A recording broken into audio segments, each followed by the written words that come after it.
দেশে বিশৃঙ্খলার জন্য শেখ হাসিনাই দায়ী। তার পাতা ফাঁদে পা না দিতে দেশবাসীর প্রতি আহ্বান জানিয়েছেন বিএনপি মহাসচিব মির্জা ফখরুল ইসলাম আলমগীর। যুক্তরাষ্ট্রের ন্যাশনাল প্লেয়ার ব্রেকফাস্টে অংশগ্রহণ শেষে শাহজালাল বিমানবন্দরে সাংবাদিকদের প্রশ্নের জবাবে তিনি একথা বলেন।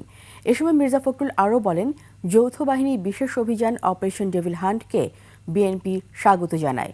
বেগম খালেদা জিয়া ভালো আছেন, তার চিকিৎসা চলছে বলেও জানান বিএনপি মহাসচিব।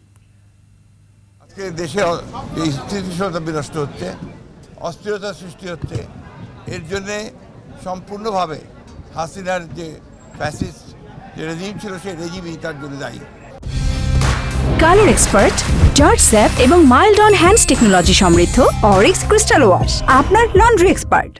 আমরা সংশ্লিষ্ট সকলের কাছে আহ্বান জানাতে চাই যে সবাই একযোগে ঐক্যবদ্ধ হয়ে এই দেশের স্বাধীনতা সার্বভৌমত্ব রক্ষা করার জন্য, স্থিরতা রক্ষার জন্য, ফ্যাসিস্টদের বিরুদ্ধে গণতন্ত্রকে প্রতিষ্ঠা করবার জন্যে তাদের কাজ অব্যাহত রাখবে। এতদিনের পরে এতদিনের একটা বোধোদয় হয়েছে, সেই জন্য ধন্যবাদ জানাচ্ছি।